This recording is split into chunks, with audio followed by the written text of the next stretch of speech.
Ladies and gentlemen, hello. How is everyone doing? Welcome to the SC2Improve Team League, our final quarter-final. A bit of a weird way to say it. Here today, the fourth quarter-final, and we're loading on into what's going to be an amazing series. I'm just inviting our players to the first map. It's mYinsanity. I mean, everyone knows mYinsanity. Do they need any introduction? Probably not. Another team that probably doesn't need much introduction is Alien Invasion. These two teams are very strong. They're both fantastic teams, and it's going to be amazing to see how they do today here and which of them moves on to the semi-finals to play against AT Gaming. Last season, these teams actually met each other in the semi-finals, and mYinsanity won 4-3. So Alien Invasion definitely going to be looking for a little bit of a little bit of a kind of, get some revenge here, as we do. Wait, and I say get a bit of revenge here. They are actually sending out Revenge, their Terran player, their Korean Terran player first. Whereas for mYinsanity, we have one of their new Academy players, very exciting as well. And I assume this is probably going to be the first time he's played for mYinsanity, and it will be Narcotic, the Italian Terran player. So, we are just waiting for our players to load on up into Overgrowth, our first map here for today. So, we should be good to go in a few moments. Just waiting for Revenge to get in here. It's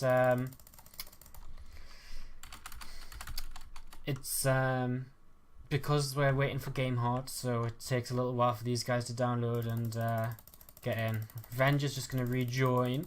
If we can't get it to work, then we'll just run this off of without Game Heart's extension. But hopefully we won't have to, because Game Heart gives us them nice little added bonuses. Revenge comes back online, so let's try and invite him again and see if this one works out. If it doesn't work out again, we'll just have to rehost. But we'll be getting into this best of 7 all kill here very shortly, guys. Again, mYinsanity versus Alien Invasion, and we will actually just be rehosting. So I'll try attempt number 2 here.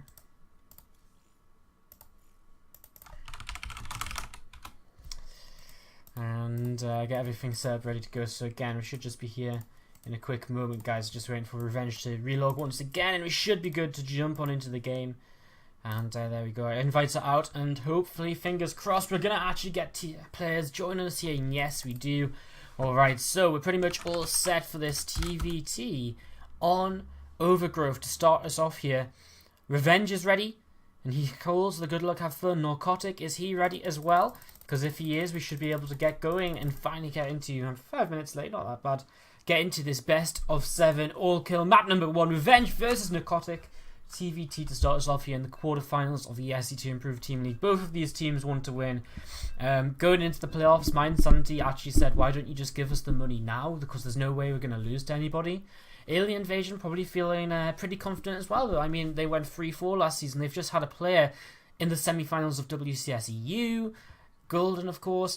That being said, Stardust from mYinsanity has just gone and won WCSEU, so pretty crazy. So, alright guys, we're all live, set to go. Just make sure our scoreboard is set up, and without any further ado, let's get on into,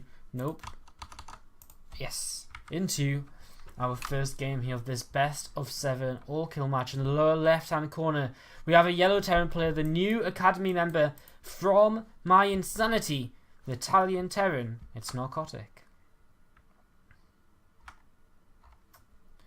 And in the upper right hand corner, the red Terran player from Alien Invasion, currently residing in Korea in the Prime House. So he's been getting some good practice in, I would assume. It's Revenge. Alright, so let's see how this is going to go. I mean, from the start here, you can kind of just feel how confident mYinsanity are. New Academy player, cool. Let's just send him out in the quarterfinals. This isn't the group stage anymore. A loss is really bad here, because quite literally, a loss means you're gone, you're done, you're out until next season. And neither of these teams will want that. But mYinsanity very confident here, sending out an Academy player to begin with. I mean, if they really wanted to, imagine the lineup they could send out. Start out with Soral maybe. I mean, last season, Soral just all killed in the finals on his own. But I mean, imagine it. You could send out Soral, then like Kane, then like Jachi and Stardust, like they could have an absolute killer lineup, and that's not even mentioned. They could put out Balloon as well, Saxry. You know, they've got a ton of strong players. Like it's absolutely ridiculous, really, how strong their lineup is. And I mean, they're by far the favourites in the league here. But of course, we have seen upsets. They, you know, in the group stage they went 7-4, or maybe 8-3. They finished in third in their group, but of course they weren't necessarily putting out their best players every time. They were just they sent out a lot of academy players, just as they're doing now. You know, give them that experience, give them that opportunity to prove themselves, and realize, you know, if we really need to, at the end of the season, we can win every match if we want to. Was basically their thinking. In the end, they didn't really need to do that. And Balloon and Sorrel throughout the season did a lot of the work, I believe. Factory coming down here for Revenge. This was a gas first from him. On the other side of the map, we have a little bit of a different opening, whereas we saw this gas come up slightly later on. I believe this was a 15 gas, most likely, from Narcotics. So he's going to get a couple of Marines out. He's going to be able to add on a reactor, and he's going to be able to expand behind this before just adding on his factory. So yeah, I mean, Narcotic going to be going for a more economically focused build, or economic focused build. He's going to really push to getting a good economy early on. And, you know, Revenge is going to push to do damage early on and really kind of, you know, just win this game from the get-go, or at least do enough damage so that he can put his opponent very far behind as they head into the mid-game. Immediately here, we've seen a second gas being added, and we see the starport as well, so I think, I mean, 9 times out of 10, this is just going to be Cloak Banshee. There's nothing really else you would use these this double gas for. There's a tech lab coming down. I mean, follow up the Cloak Banshees, we can see a multitude of things as well. You know, an expansion is very common. Alternatively, we could see just a very committed attack with very early tanks using the Banshee for kind of high ground vision and just that vision in general. And you know, we can see a push across the map. He's not invested into a reactor here though, so it doesn't look as though in the long run he wants to invest in a ton of Marines. There's that lift, and there's that starport coming down on that tech lab. Back at home, Narcotic, he is just getting his factory finished. His reactor has been done for a few moments now.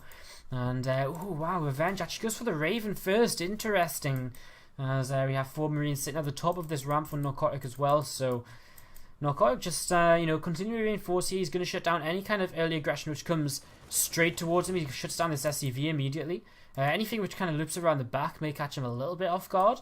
He's got some Hellions on the way too, and with a starport coming up as well, I have to imagine that this is kind of maybe for some kind of drop play, maybe an elevator play. I mean, this medevac would be very late, but you'd have a ton of units. There's some mines coming up as well, so I mean, Narcotic really going to be getting aggressive here against the gas first play in Revenge. I mean, his starport is about to finish building this Raven. What does he do next? He lifts. Okay, we're going to have a huge switcheroo. Right, this is interesting. So this is just going to be a committed one-base tank push.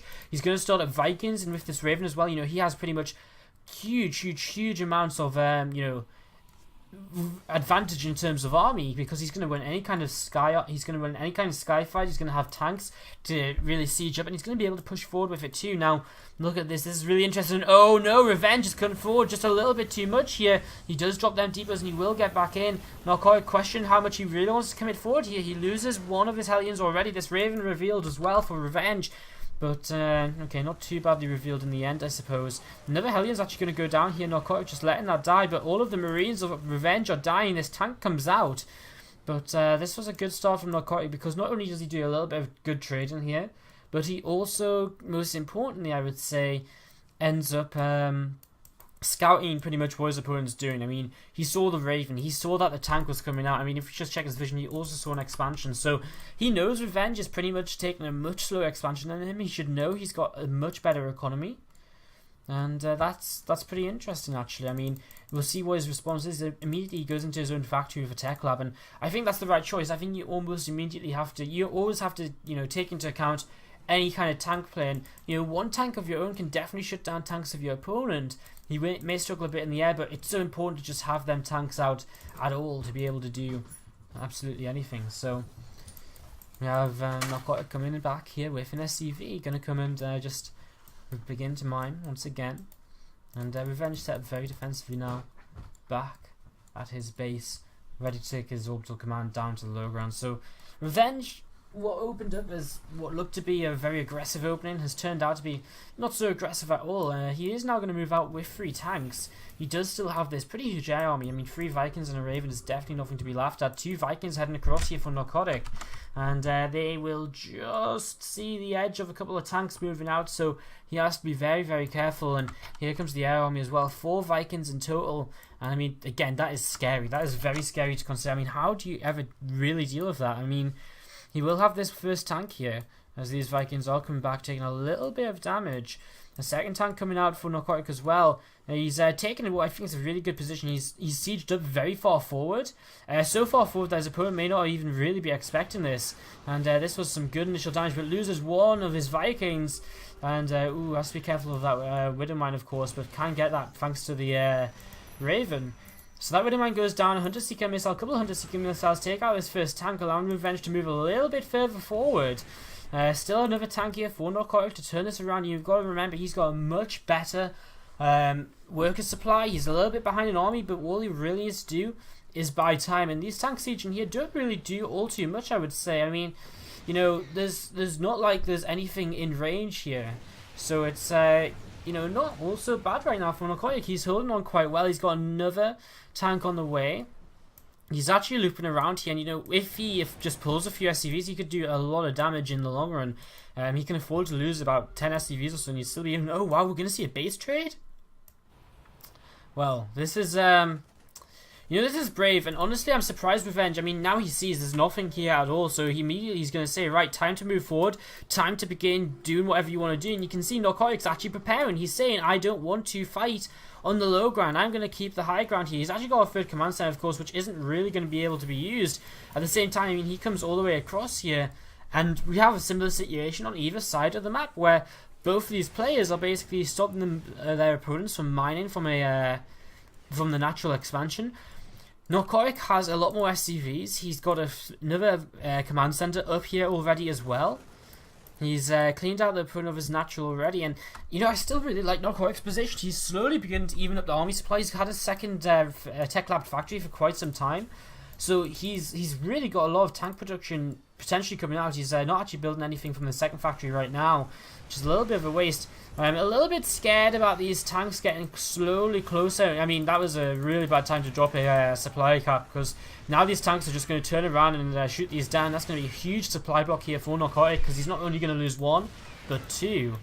And Narcotic going to be able to, going to actually end up losing that there. So, bit of a bad loss there, honestly. And I mean, he's still a little bit scared. It's a bit of a dangerous position, because these tanks are going to move in range, siege up, and that's going to be one more tank lost here for Narcotic almost instantly. So, I mean, still, he's kind of sitting down here at home. Revenge almost has enough to kind of break out, though, I would imagine. As where's this expansion going? Right to the top left-hand side. Well, that's interesting. I mean, it's going to just try and hide that base all the way up there. You know, I mean, he could land it here and just mule it up. I guess it's more likely to be spotted here. I mean, it's going to take a long time to get to the top left, though. As both players kind of still struggling here. There's another a continued move forward. Another Hunter Seeker missile going to come down on another tank, and that's going to be one more tank dead. And Narcotic, despite having this double tech lab factory, you know, these supply blocks and everything else have really been hurting him. He's got barely anything in his main base. I mean, he's actually going to start losing his starport here. He's lost so many tanks that he can't really hold his ramp anymore. And this is all a little bit troublesome, as 5 Vikings thinking about where they want to go. There's only 5 Vikings over here. You know what? I mean, he could actually win the air fight now, Narcotic. He could come in here. He could definitely win this, and maybe that's what he's thinking of going for. I mean, he has the numbers. This Raven won't add anything to this anymore. So, well, a tank turning away a few of these Marines. This base in the end does decide to just land over here, so you can finally mule somewhere. I mean, he's got triple orbital, so he's got a lot. And there's a 6th Viking, and now he is going to go for this. He's going to come in, and Revenge is actually going to end up losing everything. So at the same time, he moves out onto his natural, and he cleans up the whole army of Narcotic. So Narcotic right now has 13 worker lead, but he's about 20 army supply behind, and Revenge is going to move out here once again. And he's already backing off with these tanks. I mean, he does have 9 tanks out right now, 8 tanks in total against 2, and that could still be the kind of deciding factor in this game. We still have this base kind of just dropping mules over here every now and then. It doesn't look as if it's going to be spotted, as Revenge will not take the tower. And Narcotic just looking for a way to continue edging forward here, and just to retake his natural, really. I mean, again, he's got this double tank production back and rolling. He's going to be able to drop this siege tank. I mean, he's pretty well protected. Apart from this kind of area, he's got many more Vikings than his opponent, so this is good. He has really good vision of what his opponent's always up to. He loses one Viking actually to a Marine. And again, this little abusable position down here is kind of the main issue. He needs to find some way of getting something in position to deal with this. This Marine needs to get dealt with so that he doesn't... have vision anymore. Revenge, though, back at home, I mean, look at the advantage he's starting to take. He may not have had that third CC for as long as it only just finished morphing to an orbital, but +1 is about to finish up. He's got stim pack on the way as well. He's got 3 barracks up, a factory and a starport. And, I mean, Narcotic right now, his production is basically based on just saying, I want to try and just survive and, try and just, hold you off for a little bit. He's got this third base mining, yes, but there's not really... he's not really, oh wow. Well, that was huge. That was maybe a bit of an under-exaggeration for me. I mean, that was huge. That was like, what, 3-4 Vikings lost?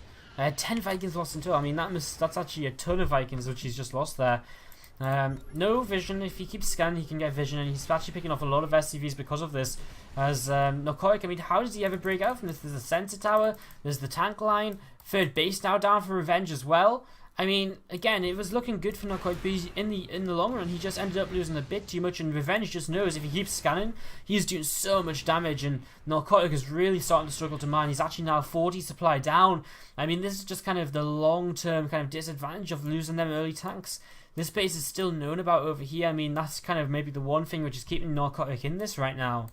As, I mean, he still doesn't have stim though. I mean, he still doesn't have any real production, if he wants to play mech, he doesn't really have any other factories, he doesn't have reactors to start making Hellbats, he just doesn't really seem to have anything. In Revenge, he's got stim, he's about to have 1-1, he's got armory on the way and a second engineering bay, he's pretty much all set up, he's almost got all of his supply dealers, goes straight up to 200 supply, and he's just going to keep on scamming with 3 orbitals he can afford. It's so worthwhile to just keep scanning here and denying this mining because he's getting so much value out of it, and that's just what he's going to keep on doing.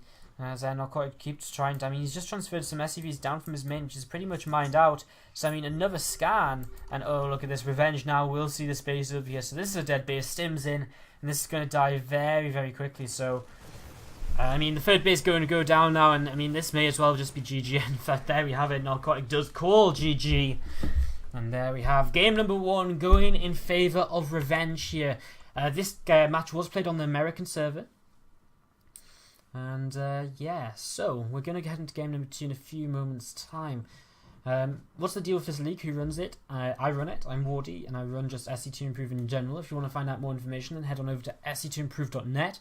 Currently, we run the SC2Improve Team League in Europe and America. And in America, we've got a bunch of teams like Root and IVD and Complexity playing. Here in the EU, of course, we've got mYinsanity and Alien Invasion as you're watching. And we also run the SC2Improve Summer League right now, which has qualified players such as Violet, Bunny, Arthur, Cass, Nurture. I think there are 5 currently qualified players. So, alright, well, it's 1-0 right now to Alien Invasion, a start which, I do think they probably needed, because mYinsanity are tough, and with the whole bunch of different players they can send out, it's really important, I feel, to get an early lead against them and just to, not falter early on here. So 1-0 right now for Alien Invasion, guys. We're going to take a quick commercial break, but when we come back, we're going to head into game number 2 of Alien Invasion versus mYinsanity here in the quarterfinals of the SC2Improve Team League Season 2. Let's get into this game. So it's time for mYinsanity to try and even up this series after their initial defeat, their initial loss here of Narcotic. In the upper left-hand corner, representing mYinsanity, here on map number 2, Frost, it's going to be Kane, the pink Zerg player. And his opponent spawning vertically to him. It's probably the last time we're going to see Frost, actually, in an SC2Improve event. Because from... Well, we might see it in SC2ITL America this week, but after this week, we will be switching to the new maps for our map pool. So, this could be one of the last times we see Frost here, at least on this stream. So, in the lower left-hand corner, the red Terran player from Alien Invasion, it's Revenge. It's going to pop out here, go for 12 racks, 12 gas, just open up with this Reaper. Nothing too ridiculous. Very, very standard opening, in fact, for our Terran player here. What's Kane going to get up to? I mean, hatchery first. Is he going to do anything crazy like free hatch? I kind of doubt it. Is he going to take gas, or is he going to play gasless? Those are the kind of questions we've got to be asking ourselves as we head into the beginning of this game. I mean, there's so much potential here. It's Frost. It's, you know, what many would say is one of the best maps for TVZ. And he will actually take a gas here, which, you know, I personally find quite interesting. He takes a gas before a pool, in fact, so that actually wasn't something I was expecting here at all. I mean, it really wasn't. I mean, this gas comes down. It's going to give him a very quick Zergling speed, and may even try and catch, might just try and catch Revenge off guard before he's ready for anything like this. He's going to start filling that up here. Spawn pool on the way down. You know, I was expecting maybe he goes pool and then gas, so he does have speed out to deal with the rears, but this is going to be a very fast speed. So I'm interested, how much will he really try and commit to this? Because he has the potential to maybe make a bunch of lings and try and run by before a wall is up or anything like that. So, you know, he's got potential here. Revenge hasn't scouted just yet, but he has seen, I assume, this initial overload coming in. And hence he's, well, he's definitely seen it now, whatever the case. So he's going to head up in the correct direction for with this Reaper. So Revenge heading up here with this Reaper. He's going to be able to spot this gas pretty quickly, I would have to imagine. I mean, there's not going to be a Zerglings or Queens out to stop him heading into the main base here initially, so unless he tries to chase the drone on the low ground, he should be able to get up there and identify just how quick this Zergling speed is. He comes in right now, he sees gas is mining, well, he sees the speed has started to research, and he will have seen one worker left in gas as well, so he pretty much gets all the possible information here early on in this game, as we have this these lings playing back and forth, and with this Reaper trying to get a couple of kills, trying to get our drone most importantly. Queen about to come out, and once that Queen comes out, of course, that's the main point at which we see the you know, this Reaper really be turned away. Interestingly enough, only a single Reaper. So a single Reaper went straight into the reactor behind this, heads into the factory now as well. And I mean, he doesn't really need a second Reaper, I suppose. It's better to get the faster Hellions because he's already got all the information he needs. So he's just going to get that reactor down and start up the reactor Hellion play. And the tech lab coming down here as well. So, I mean, TVZ has seen a lot of changes in the last month or so, I would say. It's most importantly been, you know, the Hellbat build. Since that the Hellbat change went through, you know, we've been seeing a lot of Hellbat builds, and you know, it's kind of died off a little bit. We've kind of just seen Terrans saying, well, you know, Zergs have realized they do have to scout, and if they scout, I can't really do much damage with it. So we've kind of seen the Terran players go away from it a little bit lately. But I mean, that threat is still there. So Kane, he's going to have to make sure his scouting is good here. He's got his overlords, you know, fairly well positioned. I mean, this one can kind of come into the natural. This one's going to be able to go in the main a little bit, but the Marines should be able to deny it. What's he going to do with this gas, which he's kept on mining here? I mean, he's just at 100, so is this going to be a fast lair?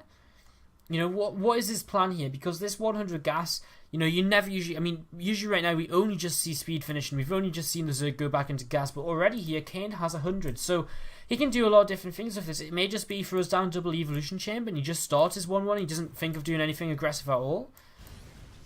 It may be that he just says, right, well, I'm going to start a very fast lair here and try and catch you a little bit off guard. He's starting to take his extra gases now. So again, we should see exactly what he wants to invest his money into in the very near future. As a couple of Hellions and a Reaper will notify the Terran player that a third base is on the way. We'll also get a kill on a creep tumor, which is pretty nice.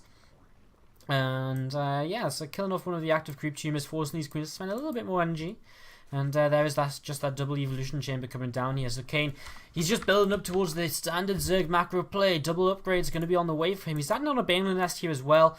I wouldn't say this is for anything aggressive by any means. I think more than anything, he just, really nice trade here. If he gets a queen, he doesn't just yet, but he's had really good control so far.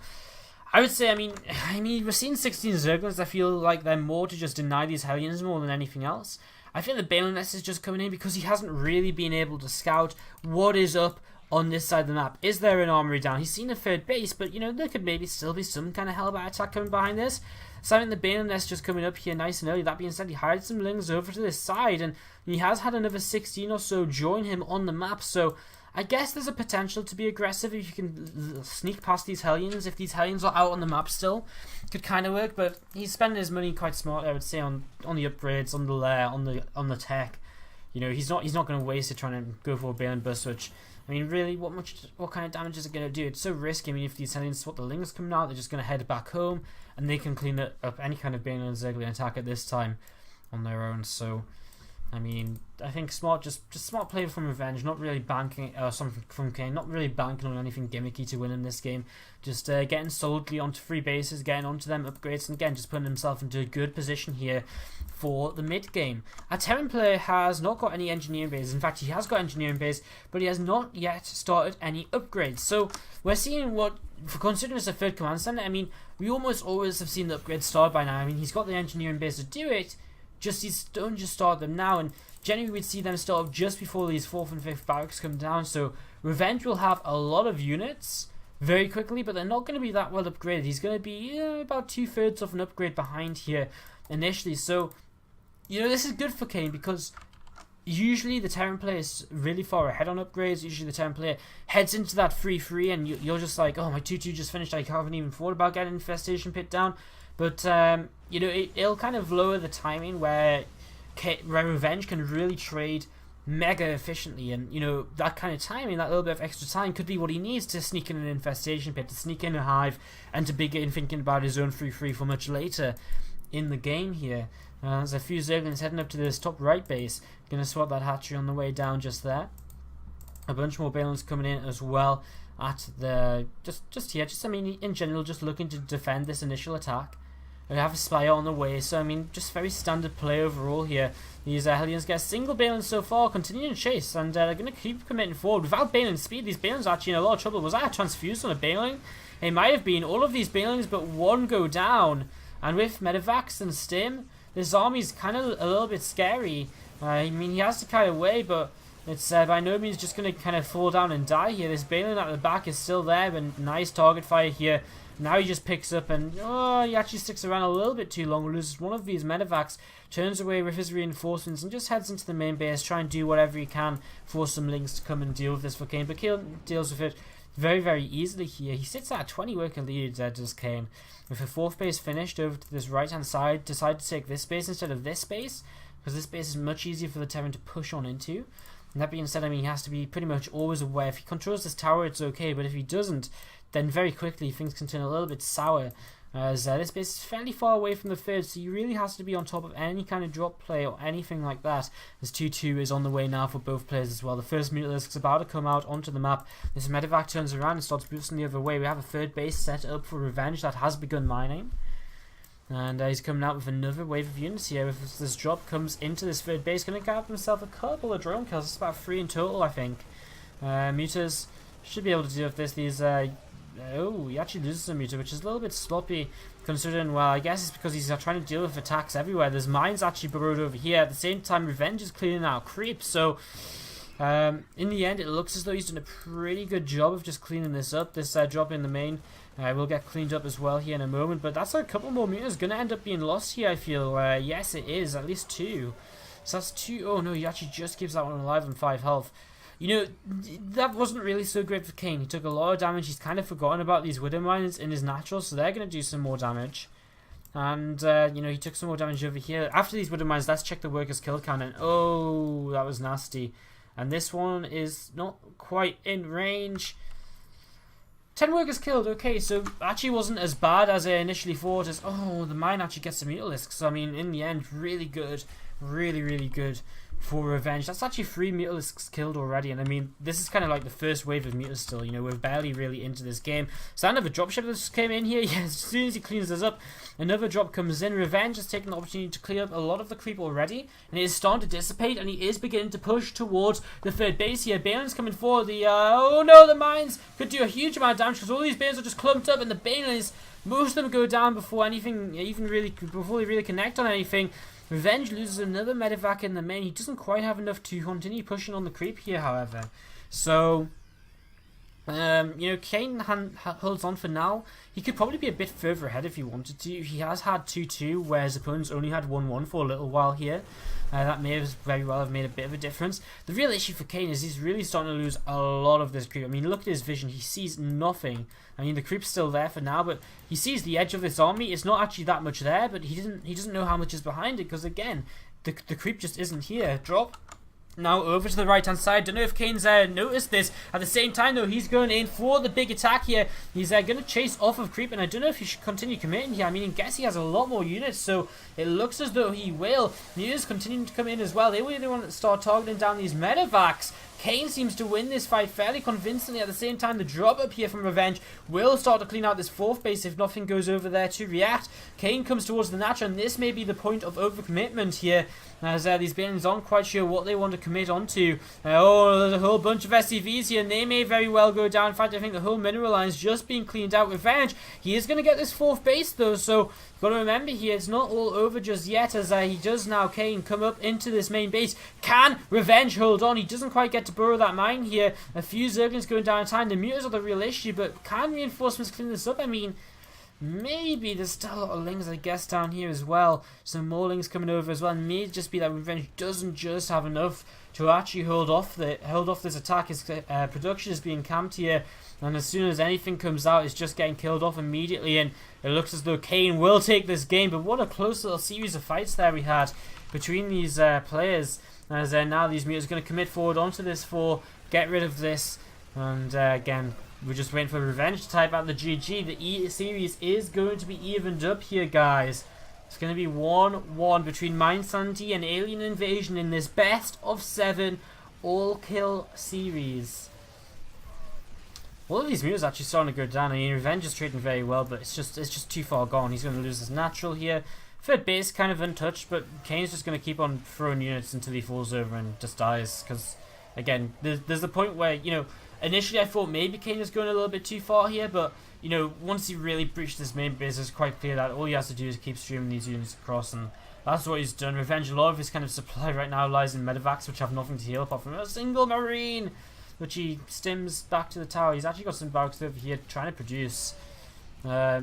Oh wow, this drop's actually still going on. He's actually cleaned out the third base. How, you know, I'm basically saying this game's over, yet he's still doing a ton of damage over here with a drop, and that's pretty huge. I mean, that's why he's staying in this game, because he feels as though maybe if he can just clean up this army, but no, not anymore. So apologies there. I did actually miss quite an important drop, I suppose, which we saw a killing off the fourth base, but we didn't see a killing off the natural, and oh sorry, the third base. So a little bit of a mistake by me. Apologies for that, guys. Not too significant, I guess, in the end, but does explain why Revenge was sticking around oh so long. So we'll probably be heading back to the NA server now, so we're going to take a quick commercial break while we do that. Guys, if you're enjoying the show, make sure to hit the follow button on Twitch. If you follow us, you can see when we go live again with stuff in the future.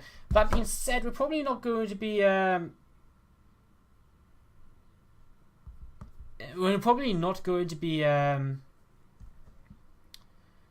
live for the next week or two, because I'm going on holiday on Sunday. I don't have anything to cast before then. There's a couple of American Team League matches which I'll be casting, but after that there won't be anything on the channel for a week or so, as I'm going away, and everything from SC2Improve will be suspended during that time. So, but usually we're live all the time. Once it gets back to end of July, August, we'll be back live 3-4 times a week at least.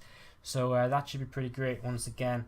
As already a few players hit, a few of you guys hitting the follow button here today. KJ's crew, Pay and Fail, and Get Strike. Guys, we're going to head back to NA, and we're going to take a quick commercial break while we do that, so don't go too far. We'll be back here in a few moments' time. This is the SC2Improve Team League Season 2 quarter-final match between mYinsanity and Alien Invasion. Okay, give us a couple of seconds, because I hit the add button a little late, and there may still be a few ads going on, so don't want to say anything too important just yet. Give a few moments, then we will get into this next game. Dun, dun, dun, dun, dun, dun, dun, dun, dun. Okay, that should be enough. Right, ladies and gentlemen, welcome back to the SC2Improve Team League Season 2 quarter-final match here between Alien Invasion and mYinsanity.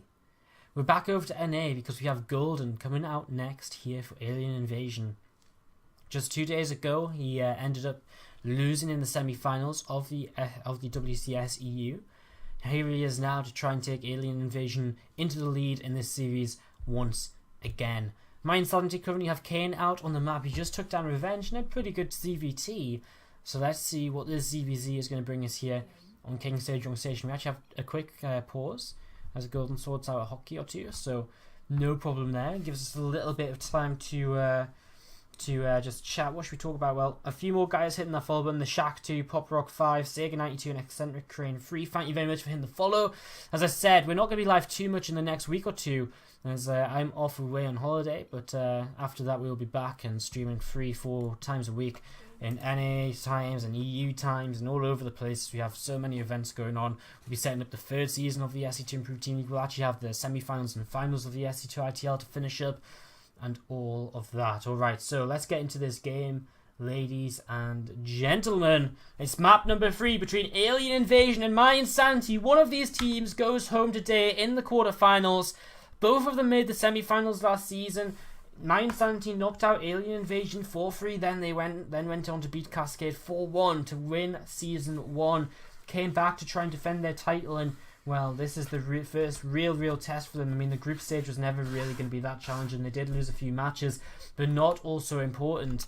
But again, this is their first real test as they go up against Alien Invasion. The next player out for AI is Golden, the yellow Zerg player in the bottom right-hand corner.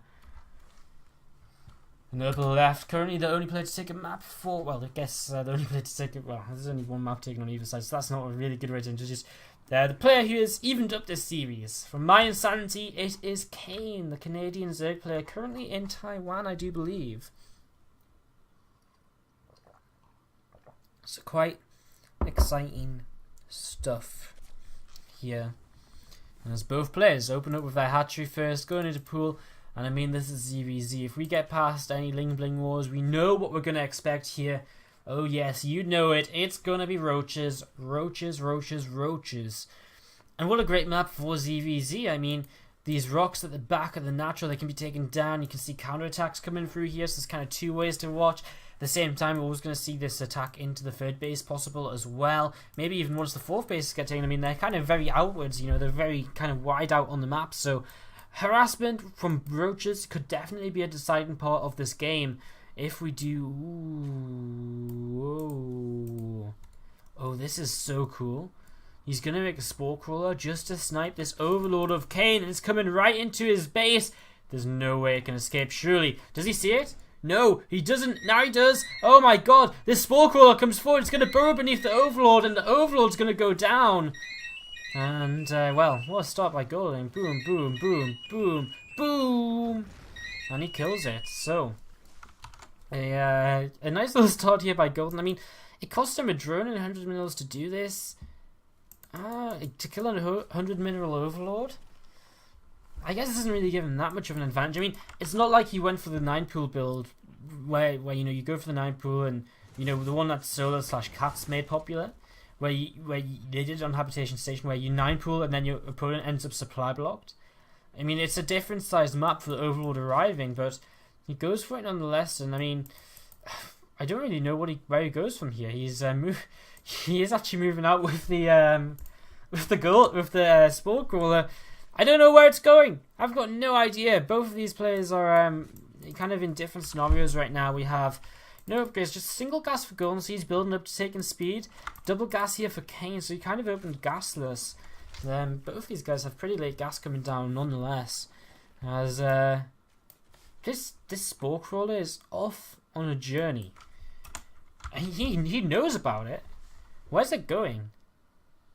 Where on earth is it going? I'm really intrigued as to... I mean, he sees it's going. Is this like the world's first ever... I mean, this is his vision right now.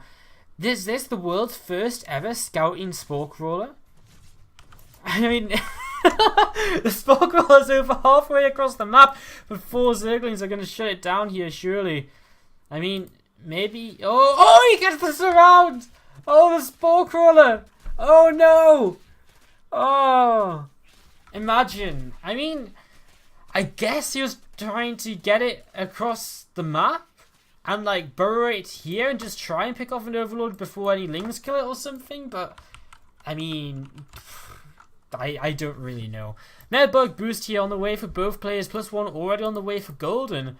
As we see Kane going into a similar style of build here, just to a faster lair. So pretty similar all around. Kane has a very ever so slightly faster third base as well, so each player has their own advantages in ever so slightly different ways. Neither player is really that far ahead. Kane has about 5 more workers. And, well. He's doing it again. He did that at WCS, fair enough. I didn't actually get a chance to watch on Saturday, so I missed his series against Vortex. So we do see a bunch of speed lanes coming in here. There's a lot of speed lanes here for Golden as he does begin to commit. There's a couple of queens here for Kane, and with reinforcements he should just have enough to overrun. In fact, he has more than enough to overrun this, so he's going to head away. Alright, so yeah, apparently the Sport Roller thing he did in WCS against, I assume, Vortex, because that's the ZVZ he played. Yeah, I just didn't really get a chance to catch many of the games on Saturday, so I haven't been able to watch the VODs yet either. And, I mean, now following this attack, Golden's in trouble because his third base is under fire here. He's about to lose a queen as well. He has no real way to defend this, while Kane has a third base of his own. So Golden needs to kind of win with some kind of major counterattack here, or not win, but do some damage for counterattack. You can see Kane's just looking to buy time, pull these Zerglings away. And I don't know where Golden goes from here. I mean, he's got that faster +1, but he doesn't have road speed to really utilize it.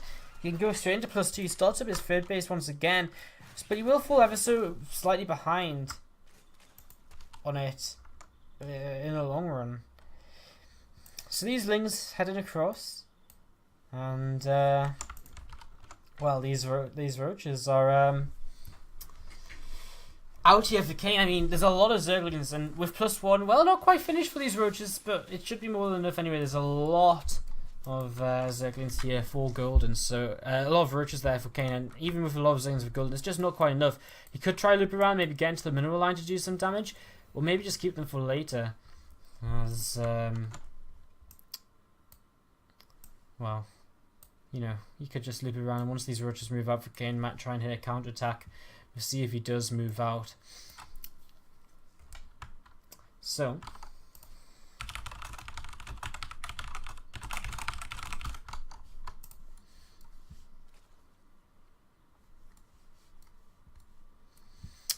what's the state of the game? I mean, Golden is a few drones ahead.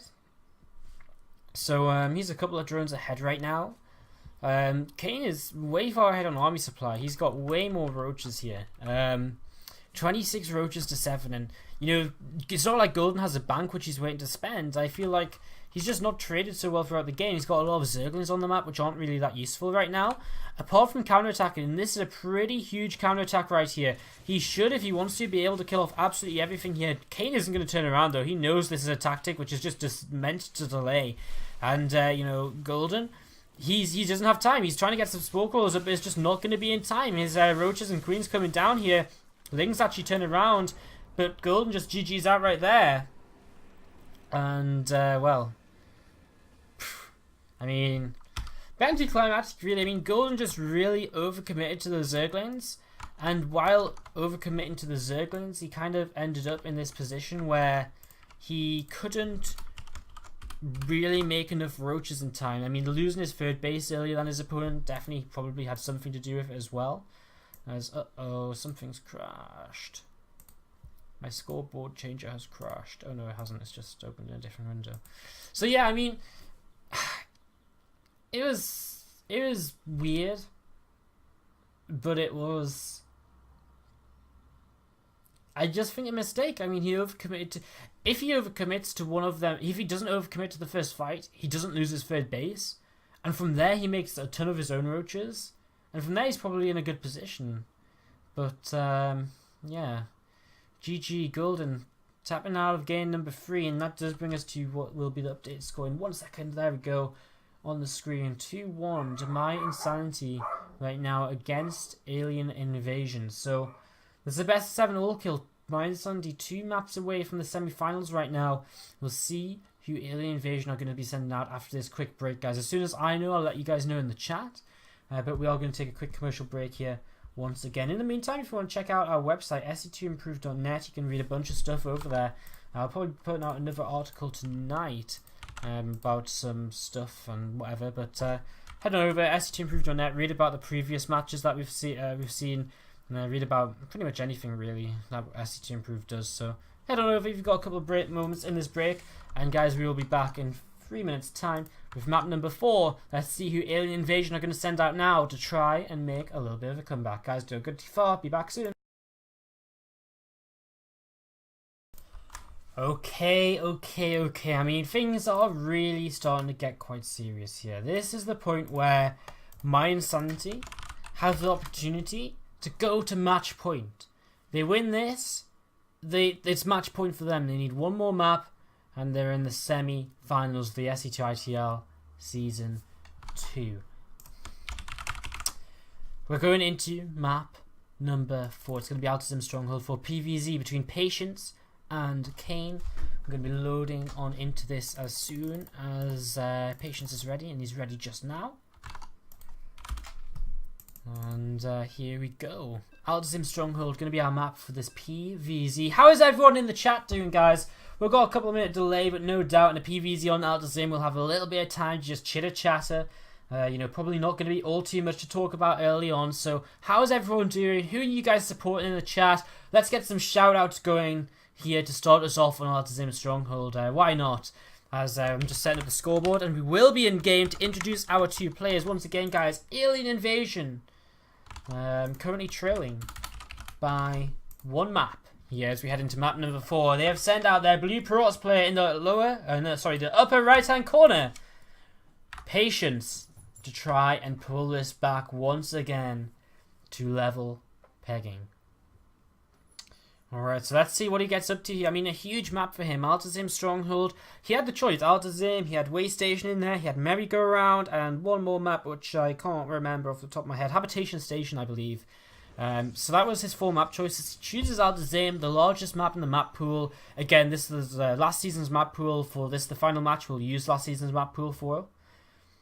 So Altism, very large map, very interested to see what exactly he has in store for us here. I mean, when you get a map pick like this, when you know the race of your opponent, it's almost certain that you've got some kind of, some kind of plan, some kind of preferred strategy that you want to use. So let's see what Patience is going to come up with. In the upper left-hand corner, the pink Zerg player from mYinsanity, it is Kane. So we're currently playing on NA, and that should favour Kane a little bit because he's in Taiwan. I'm not sure where Patience is. Patience must be in EU, right? I'm pretty sure Patience is in EU. I do believe he must have been in EU recently, right? Because he was in WCS not so long ago. Either way, we're playing on NA, so probably pretty even in terms of ping. Well, whatever the case, because I'm sure because neither of these guys are NA. I know that much. So. Next, first here to start up for Patience here on Altism Stronghold. And, yeah, I mean, no real surprises there. Next is first into Gateway, one of the strongest Protoss builds in PvZ right now. I mean, what else? There's nothing you can really do that's crazy apart from maybe going 3 Nexus before Gateway, but that's probably just asking for your own death.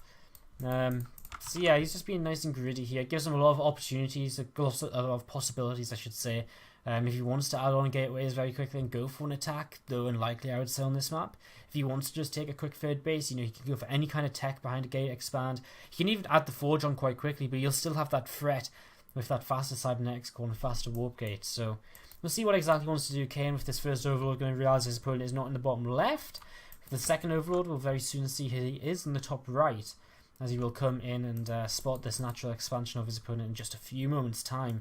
We have this probe heading along the bottom side of the map here for Patience. So he's scouting his opponent last year as well. So, not too much information to really be gained anyway. I mean, the only thing you could really see is that this gas is mined 100 and the metabolic boost will be on the way very soon. So, he's pretty much going to be safe from that anyway, because, I mean, he's got a gateway, he's got a cybercore at the wall. So unless he comes down and takes a mega early third base, that shouldn't really bother him all too much, as Kane does actually start this up right now. So just heading around, Kane has now spotted this base. I don't know if that overlord had just sneaked into vision for Patience. In fact, I don't think it mattered. Let's see this probe. He came all the way into this base anyway. He didn't quite check the nexus, didn't quite. I'm losing my words. Didn't quite check where the hatchery was, but would have seen the creep. I actually guess because he's of course a Zerg player. So either way, he comes up here and he sees no third base immediately, which he may think is a little bit weird. He will see a drone coming down, and he's actually going to turn around and try and block this a little bit. So this is quite nice. The longer you can block this for, it's just kind of annoying. It forces these two Zerglings to come back. Kane already would like to have this down. It's actually going to be a pylon block from Patience. So this is pretty cute. It's going to cost him 25 minerals to just delay this hatchery for a little bit. Probably going to get more than his money's worth out of it. And a Stargate coming up for him back at home. So this is also fairly interesting. I mean, a Stargate in general just suggests that you want to go into a bit of a later game. Still trying to block here with this probe as long as he can. Turns around once again. These his shields are regenerating, and just as these Zerglings begin to catch up, so this probe should be able to get away. And back home. Ooh, no. Okay, maybe not, because Zergling speed just kicks in. I jinxed that probe a little bit just there. As these Zerglings heading across the map here. And they can, of course, look for third base coming down for the Protoss play. That's the next main thing. That's pretty much the only thing you can really try and spot with these Zerglings. He runs up the ramp. He doesn't get far enough in to see the Stargate. So again, he's really just going to be looking for a third base here and just an opportunity to maybe see, right, that's what you're going for. I need to make a bunch of Zerglings to try and deny this. Just so if he can see it, he can respond however he sees fit to do so. I think... Ooh, mouse going crazy. I think this Overlord just missed this Oracle. Or maybe not, because we do see two Spore Crawlers started here for Kane. If he saw it or if he didn't see it, it doesn't really matter, because the Spore Crawlers are coming up, and again, this could just be a reaction to saying, right, this is the kind of timing where DT / a Spore Crawler Stargate play could hit me. So yeah, as this Oracle just coming into this third base / natural now / main, kind of in the middle of them all. And is just waiting for an opportunity to do something, maybe for a transfer onto the third.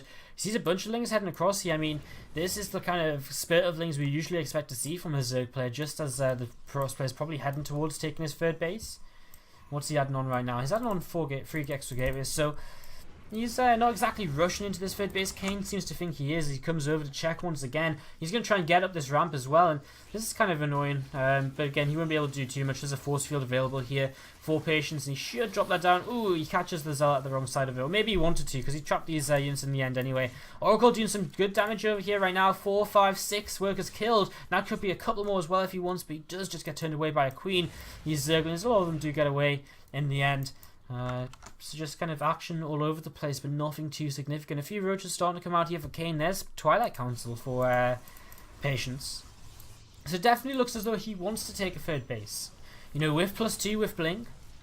He's invested in a Void Ray as well here, just to keep this turned away. He's going to drop this Nexus at the third. So Nexus down, adds on a pylon as well. Bunch of Zerglings heading towards the middle of the map.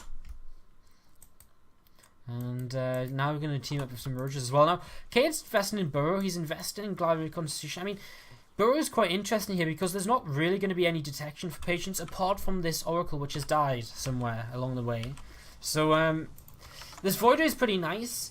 Burrow could be interesting though if he gets all the way up to this position. Patience should add on a cannon though, and he should wall this off as well with a couple of gateways here. So we'll, I mean, it's not really going to do too much. Nice quick couple of force fields there by Patience, catches all but 2 of those Zerglings. These roaches are kind of very brave to keep moving across the map here. I mean, with this Void Ray, he knows they're going to die. Like, there's no way they're going to stay alive. 1, 2 roaches dropped there, and more just being chased across. So, I mean, Patience is in a good spot, I would say. I mean, he's killed off all of the early units of Kane. Kane's going into Aspire, however, and of course Aspire is always going to be an interesting scenario. No 4th base just yet, even though he knows this 3rd base is now on the way, but that should be one of the next things on his agenda, to just get that 4th base up and running. And I just have to imagine, I mean, he's going for an infestation pick too, so, I mean, he doesn't really have that much gas banked up, I suppose. We actually have a bit of a move out here for Patience. He kills off an Overseer to begin with. There's a fair few Lings and Roaches right now. He does have Recall available, and of course Recall is one of the main things he will rely on here, just to force more units out of Kane. More low-tech units, and if he forces more low-tech units, that's going to be less Mutalisks that could come out. It could be less Swarm Hosts that can come out. He's just really looking to use up this gas, and Kane's supply blocked, actually in a bit of trouble. 5 Overlords on the way. Now he can start up some more Roaches. Patience has a bit of a time here. +2 is not quite finished, so he's a bit reluctant to go in quite right now. He does see this army here for his opponent. +2 and Blink both about to finish at the same time, so Patience with 4 more gateways as well. I mean, he's really kind of building up towards this attack. It's not that all in by any stretch of the imagination with 2 gateways finished, so he's going to have 8 gateways until. I would definitely just call this pressure. I mean, +2 blink. He's delayed his robo facility for a little while to get this up, but he's going to get it up in the end anyway. And again, he's not overcommitting to an attack at all, so he's just falling back. Now, I was casting a match between Root, or was it Seed? I think it was... no, it was actually Solaris. Yeah, it was Solaris against Seed Gaming in SC2ITL America. And we saw a similar kind of build where the Pros takes a 3rd place with +2 and blink. But then we saw the Pros play head up to like 10, 12 gateways. And all he did was, with these initial sentries, he just kind of mass stalkers for the whole of the game. And look at this from Patience. He's going to go into an air army here. But this isn't so great, really. I mean, Infestors on the way already for Kane. I mean, Infestors are going to be great against any kind of huge Void Ray numbers. It's almost something you would kind of want. You can see, I mean... Oh wow, his Patience, he spotted the Spire, so he actually doesn't think this is Infestors at all. He thinks these are Mutalisks, so he's not planning to go into Void Rays, he's just planning to go into Phoenix to deal with the Muta Switch, which isn't actually coming towards him. The Hive is on the way, Infestors have come out, more Hallucinated Phoenix on the way. It'll be very soon here where that Patience will realise, as he sees the Infestors maybe even, he'll probably realise, right, Mutalisks aren't actually coming towards me. Yet he's already invested a ton of resources into defend. He sees the Hive as well, so that should kind of... all the boxes ticked for him, and immediately now he does throw down a Robo Bay instead here.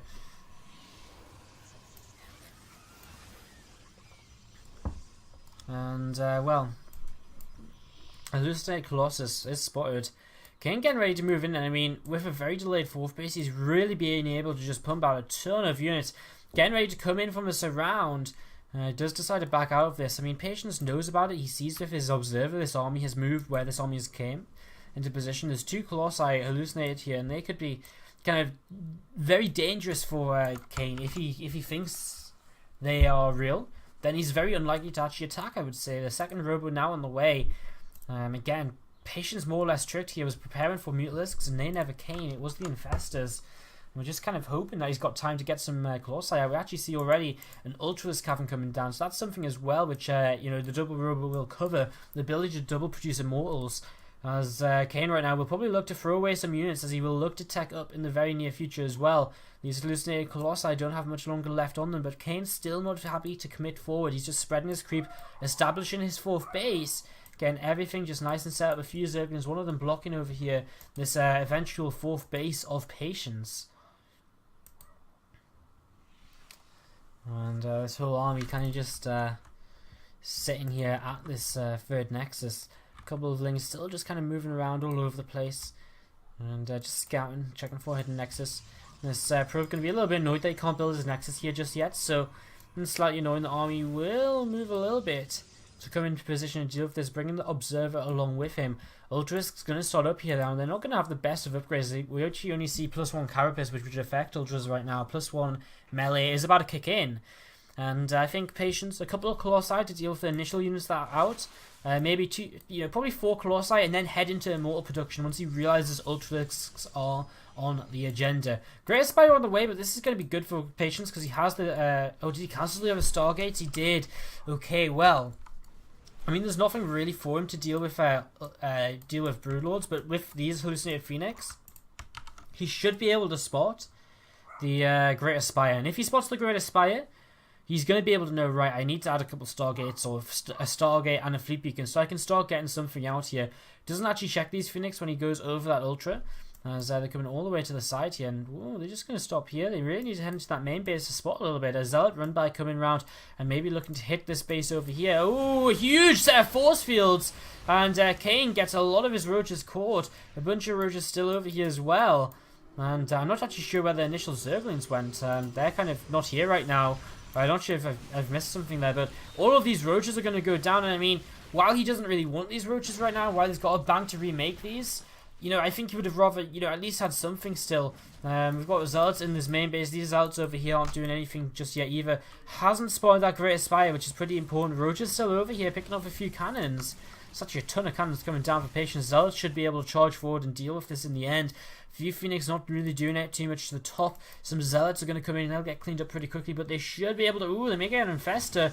Ooh, it's going to be close. He's going to keep chasing them. He might get 2. Ooh, nice transfuse. Nice couple of transfuses, in fact. But he spots the Ultralisks, and Immortals now do start up as well. So, I mean, Patience is keeping his scouting kind of top-notch here. He sees, I would like to say, everything. but he still hasn't seen the Great Aspire. And I mean, 9 Corruptors now on the way, so time is ticking before this Great Aspire really does come into play. And Patience, he's got the tools here to scout it. He's had a Warp Prism in the main. He's had Hallucinated Phoenix to this side. He's had Hallucinated Phoenix right here, but he's never actually found the exact correct location to just scout that Great Aspire coming up. And it's a little bit of a shame because he's putting so much effort and, you know, energy into this scouting, and it just seems to keep going to waste. Kane rebuilding 40 Zerglings, but I mean, we just saw a bunch of Zerglings getting killed with a few Force Fields and Colossus, but I guess he just wants to keep these Zerglings going, may try and go for counterattacks. A bunch of Zealots warping in here, and they will clean these Zerglings up pretty easily. Will he finally spot the Great Aspire? No. Is a very simple answer to this. 3 Broodlords now on the way. Patience, though, he comes into this 4th base. He's going to be able to kill his off the army. Completely out of position for Kane. And that is pretty bad for him here as Recall just comes down. Oh, he left some sentries.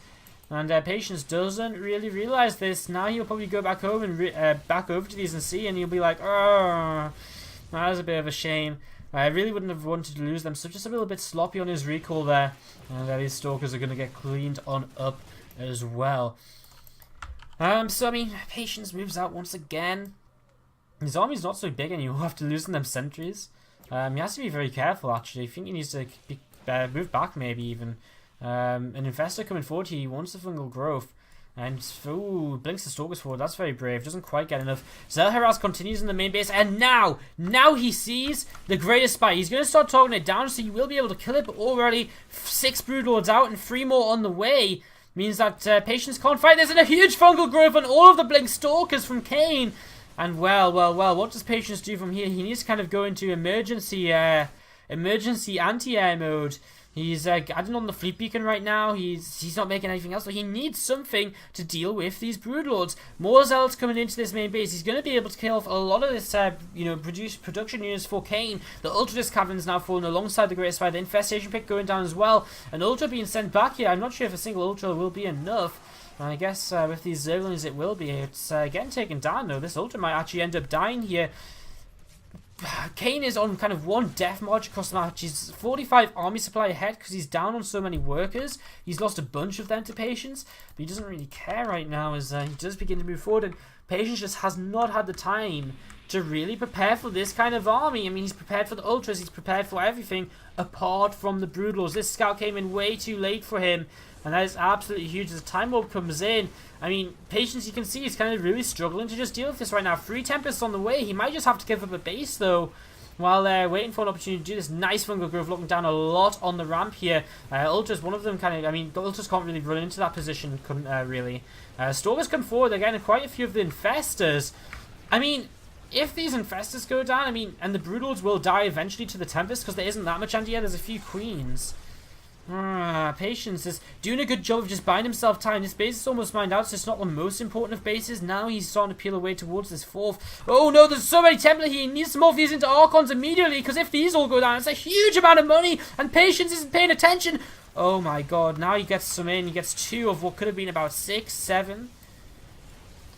Broodlords here are going to start going down. Tempests are out. And they are starting to target them down. 3-shot on these. But the 4th base of Patience is going down as well. Now, Kane hasn't had the best of economy for a little while here. He did lose that 4th base. He's got Zealots killing his main. He's got Zealots in his natural.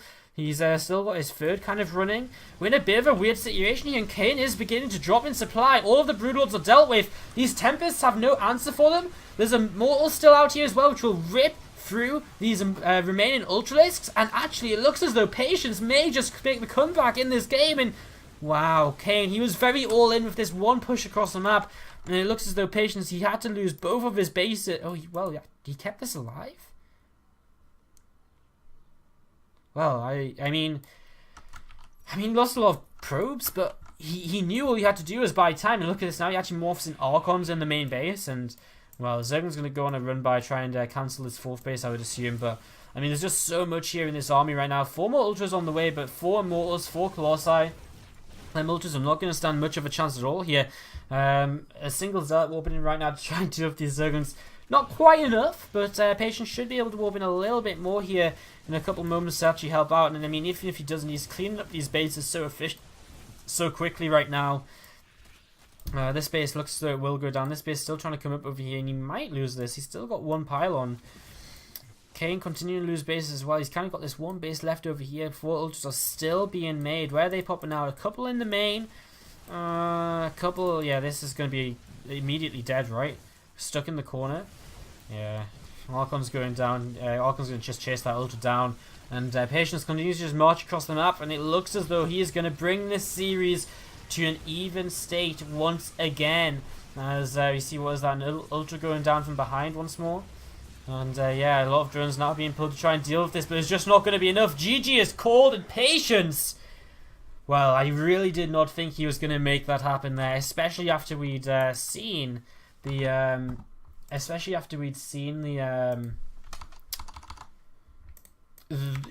we've seen him really not see that Greater Spy until so late. He really, I don't think, was prepared for Broodlords, and he literally just got them Fleet Beacon, he got them Stargates just in time, and I mean they were just in time. Then 3 Tempest pop, and I mean he was really he was running out of time. His 3rd base was in a fire, his 4th base was already dying. Then the Tempest came out, they shut down the Broodlords. Once then Broodlords were dead, the army was there. The rest of the composition was great to go ahead against the Ultras, and well, I guess that isn't why we see Broodlords all too often anymore in Heart of the Swarm. Guys, as the screen now does say, it's 2-2 in this best of 7 all kill between 2 titans in the SC2Improve Team League, Alien Invasion and mYinsanity. Patience is currently out for Alien Invasion, and we're going to take a quick commercial break while we see who mYinsanity are going to be sending out next. If you're enjoying the show, make sure to hit the follow button so you when we go live again with all of the SC2Improve events, etc. If you want to see when we, a better way of following us and when we're going live and when we're running events so you can take part, and you can also check us out on Twitter, twitter.com/SC2_improve. Also make sure to check out the Zowie Gear, our sponsors for this event, putting in a bunch of products into the prize pool, which is also always awesome. And yeah, guys, we're going to take a quick 3-minute break. And when we come back, it'll be game number 5, and one team will end up on match point. Don't go too far, because this is starting to heat. There's always a point, you know, with every series you go into that you think, you know, I hype up this series because I truly believe it could be really sick. It could be. But there's always that chance in any series that, you know, whether it's the finals of a tournament, whether it's, you know, any series, you have that chance where one player just comes out and they have a really good day and they just wipe the floor clean. And, you know, you end up with a 4-0 and you're like, well, we hyped it up and it was a bit anticlimactic. That's not happening right now. It is 2-2.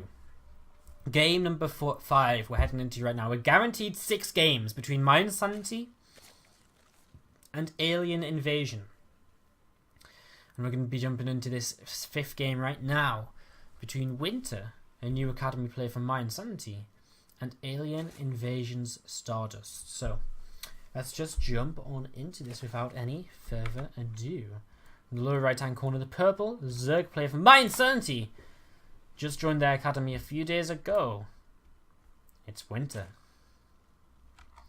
Saw this guy play a little bit of DreamHack Summer when I was casting, and he liked Mutalisks in ZVZ at least. So I would be surprised not to see Mutalisks here.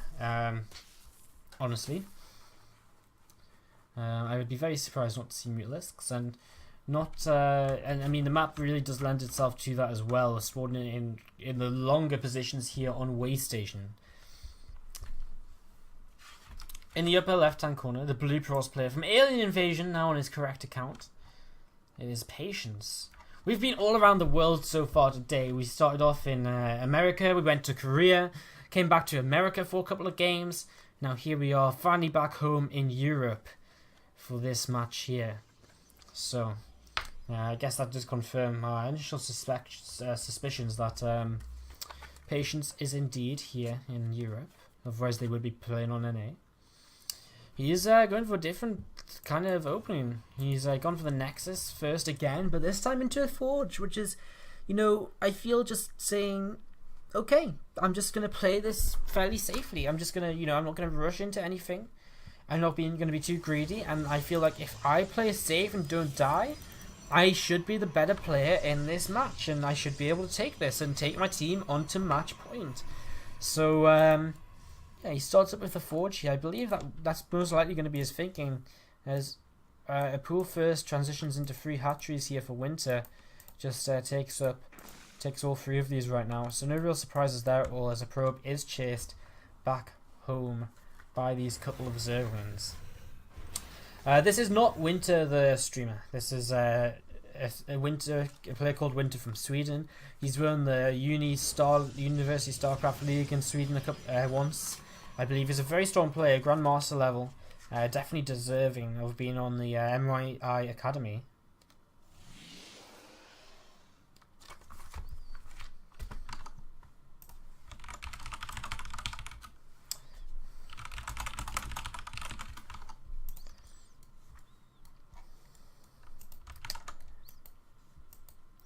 So yeah, let's see what's gonna happen in this game. We're gonna have a bit of a slow start here, as I mean, again, we're long positions. We've just had macro openings from both players,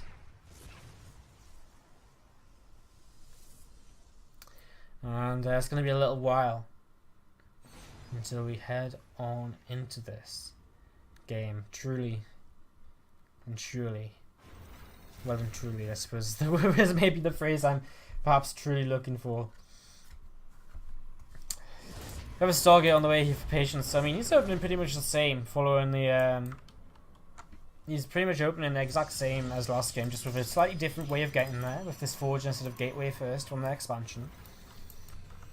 Mothership Core just going to start heading across the map. So I mean, there's not really all too much to talk about. I mean, the Stargate, I feel, is a very good choice on this map, and on Al Dazim. I mean, something I didn't mention last time was, if you start with a Stargate, you're already set and ready to go into anti-Mutalisk mode. You're already set to go into Phoenixes, and that's very important. And this time, Patience does open Phoenixes, and I think that's the safe way to open here on Waystation, because this map really, in these positions, really does lend itself to Mutalisk play. As you see, a 7-minute lair on the way here for Winter. Starts up a Roach Roar 2 in case of any aggression. But no aggression will be coming his way, just the Stargate, as some Lingers do get turned away from the front map. Boost halfway done, overlord him to scout, and will get killed off by a Phoenix here.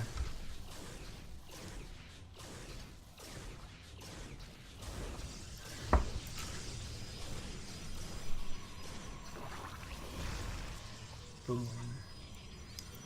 Boom, boom, boom. Oh my god, this whole chat is literally just going to be, oh my god, is Winter the stream? This happens when Winter wasn't easy visualized. This happened when he was on, oh, what team was he on before ECV? I can't remember. He was on Poisoned Hearts way back. Oh, okay. I say that, and then Mainframe clarifies he means the different Winters, so he actually does know who he's talking about. But yes, he did join myi Academy. Alright, so let's maybe talk a bit more about this game. I mean, there's still not really all too much happening. There's a few Zerglings out. There's the Phoenix just flying around for now. And there's a Robo Facility on the way up here for Patience. Queen getting lifted, and these couple of Phoenix are going to start poking away at this. These Zerglings are going to kind of counter-attack across the map here, just head straight across the map, and we'll be able to run into a wall. I mean, ideally here, they're looking to cancel the third base, but, Patience isn't being too greedy. He's not investing in a third base just yet. Interesting that he's not really lifting too many drones, and that could maybe be because he wants to follow this up with a 2-base timing. We see a Robo Bay down, which I would say is fairly quickly, and he's going straight into +1 armor as well, which isn't too normal. Usually you'd see just a Twilight Council come down to continue that. So we might just see an attack here from Patience with kind of 2 Colossus. We see a Spire on the way, which is interesting. I mean, I don't know how that would really fare against what's 6 Phoenix currently out on the map. He has killed off a few workers here, 5 workers in total. War Prism on the way now for Patience as well. But still really doesn't look like he wants to take a third base. I mean, the longer this game continues, and it just doesn't, there's no third base, it kind of makes me think, but okay, there it is. I mean, it would have been a really weird time. Look at this though, a big round of Zealots actually coming into this mineral line. This, I assume, is why we haven't seen this, is why we haven't seen this third base come down, because he's been investing money into these zealots. I've completely missed these out on the map, and this is huge amounts of damage. I mean, he took down the Spore Course, now these Phoenix have free reign over this base, and he took down an Overlord with it, he took down a Queen with it. Now he's going to get a few more worker kills as well, and now he should get out, and he only really lost zealots there. Behind this, he's taking that third base too, so prepared to go into the course. I'm still amused by no Twilight Council. I still feel the lack of a Twilight Council is a little bit weird. Sorry. I still feel the lack of a Twilight Council is a bit weird, as we now see Colossus Void Ray on the way. But he is going to secure a third base. So, I mean, it's not going to be anything all too crazy, I guess, in the end. These Phoenix still just kind of chilling out here, there, and everywhere. There's a War Prism here with some Zealots ready to go once again. And these Phoenix actually just lifting up a couple of these hurt Roaches, just going to start taking these down. I mean, 6 Phoenix with 1 lifting, that's 5 Phoenix attacking. They pack quite a punch. Some Corruptors starting to come out here, and I mean, with the Spire having finished, this was probably the expected thing. As Patience, if he loses all of these, would not be in too great of a spot. I mean, the Mutalisk transition is clearly going to come up next. Like, almost definitely, right? Although he's continuing to build Roaches, now he realizes, and he finally pulls these away. We have Zealots once again in this third base. This Warp is going to get taken down here. Nidus Network on the way for winter. Is this going to work? Like, I think this whole game is just truly confusing me. There's the Twilight Council. So you can continue his upgrades, go into Blink maybe. There's a ton of Corruptors out, so Colossi are going to melt. And these Void, this could be like maybe just an insane read from Windsor maybe. You know, just, I don't understand what the Nidus Network's for just yet, apart from maybe taking a base over here. I mean, right now his army on the ground isn't so strong, but these Corruptors could definitely fly in, and if he had enough Roaches along with this, he could definitely come in and take down the Colossi and Void Rays. I mean, he's got so many Corruptors here, and you can see he's chasing forward already, front overcharge used. Patience has to back up to his third base right now, a bunch more Roaches heading across the map. +2 flyer attacks on the way for our Zerg player. Still no Mutalisks coming out though. And more Void Rays continue to join in. Now, as the Void Rays get higher in number, I mean, these Corruptors become more and more dead weight. Like, right now, they're great, but they don't have the ground army to back them up. Nice force field by Patience.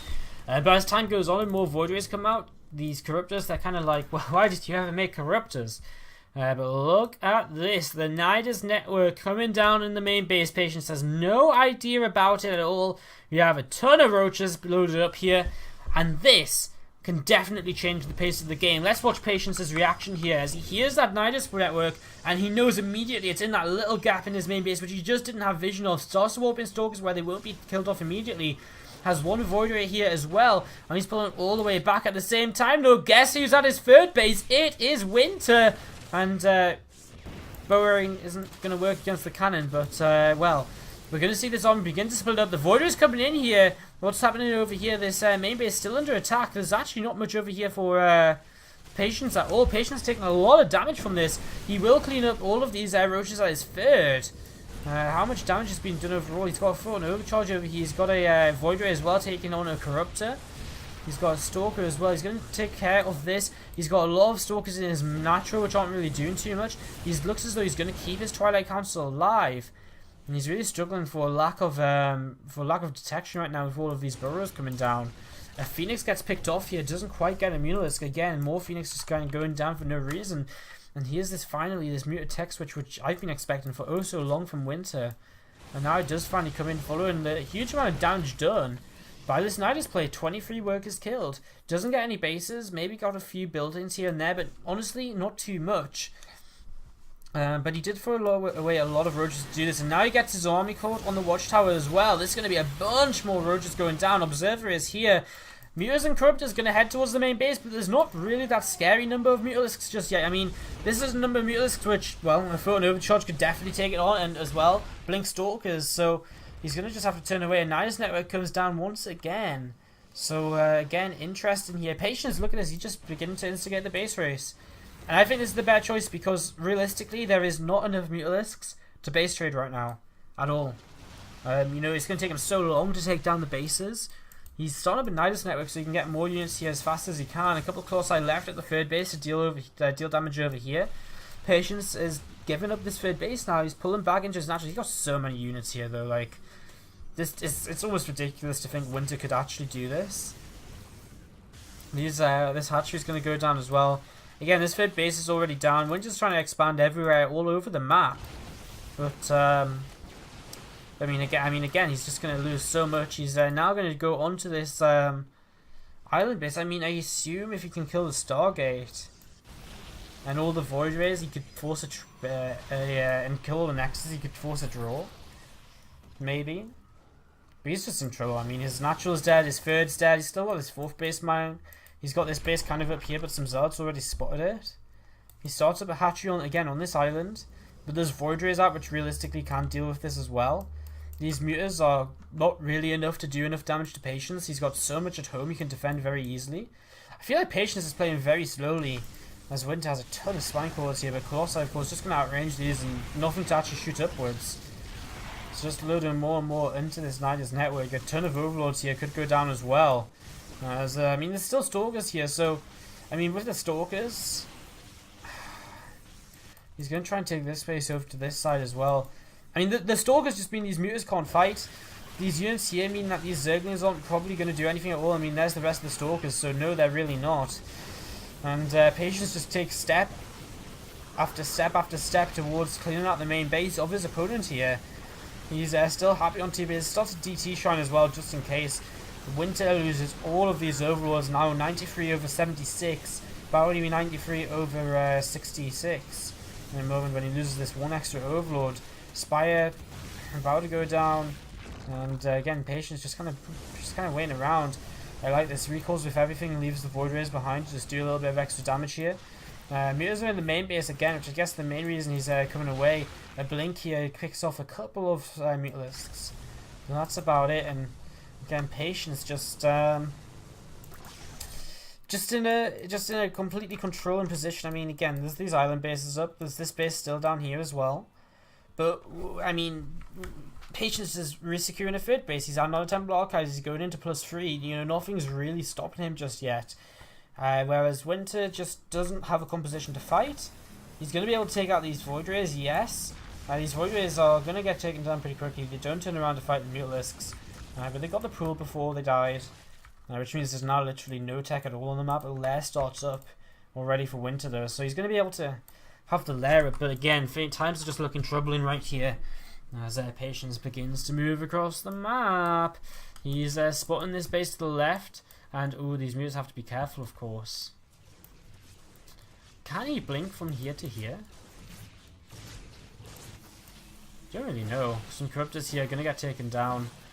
Just one falling in the end. Some more Templar being added on as well. The Zealots coming into this base in the bottom left. And, ooh, Stalker's blinking forward here, picking off another Mutalisk. And again, every Mutalisk and Corruptor lost here is a step towards losing for Winter. I mean, he really doesn't have money to be remaking much at all. And he's just trying to stay in the game based purely on the mobility of these units.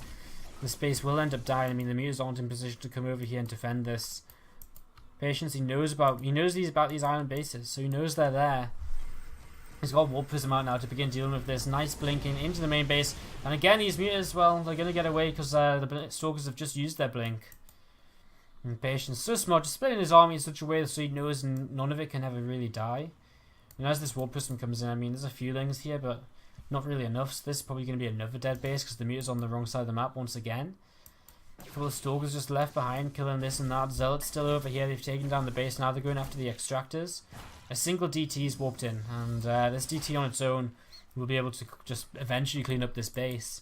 And I mean, another Stargate on the way. I mean, again, we're seeing Winter just buying time right now, just trying to stay in the game for as long as he can. You know, he probably knows I'm not going to win this, and so he's just kind of buying whatever time he can. Just maybe trying to wear down Patience for the next player to come out from mYinsanity. We don't really know. I mean, you may just feel like maybe if Patience makes enough mistakes, I could win this. He's going to stay in this until the last final moments. Another Warp Prism here. should be able to come over. And I mean, Winter's about to make 7 more meters with this Spire finishing, which is kind of nice. But now look at this, Phoenix coming out for Patience. So Patience again, he's just playing this the long way. He's saying, you know, you don't want to end it, you don't want to come out. Well, fine. Well, I'll just, you know, play the long game with you. So mYinSanity's going to get caught in the middle of the map here. Not really too much of a loss at this point. As these Stalkers blink forward, and oh, Archons as well. Oh, that was some heavy losses on the Mutalisks. Looks as though they're going to turn around and fight once again. Another blink forward here from some Stalkers, and again more and more Mutas dying. I mean, we've seen a reinforcement 8 Mutas or so. Some Corruptors trying to come out as well, but I mean, again, time is really just over, right? Another Muta going down. I mean, Winter, he's got each of these island bases. But that's about it.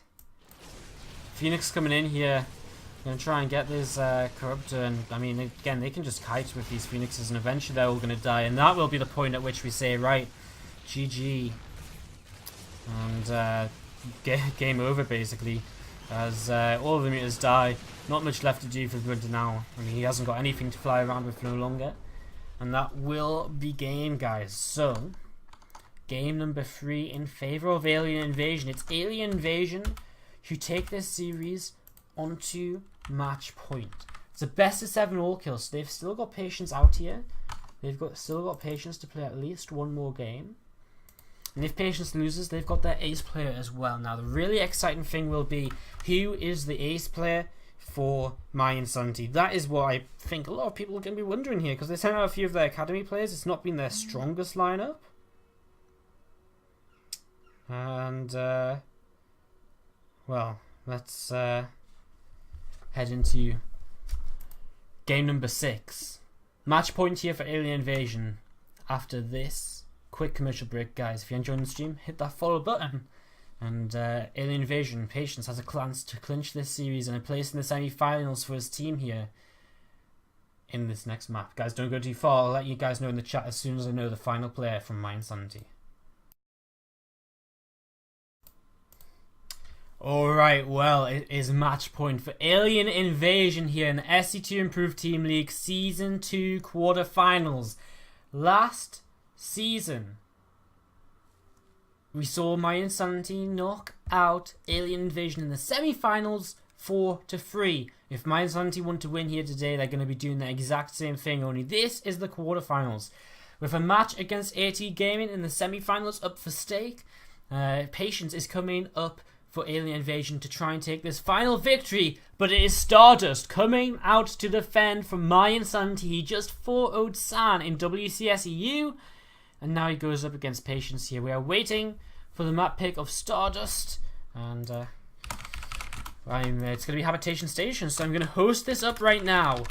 You know, there's no doubt, you know, at this point, you know, you'd be like, oh, the final players, they're going to be a bit nervous. Blah, blah, yeah, but no, we're not going to talk about it. This guy just won WCSEU. He's a DreamHack champion, and well, well. I mean, is there anything else you need to say? Like, he's been a staple in the EU scene for quite some time now. Just trying to invite him, and once he sets his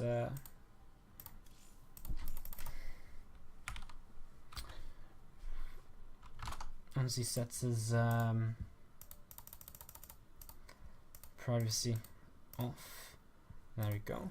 We can jump on into this. So, guys, we should be getting going here into this game in a moment or two.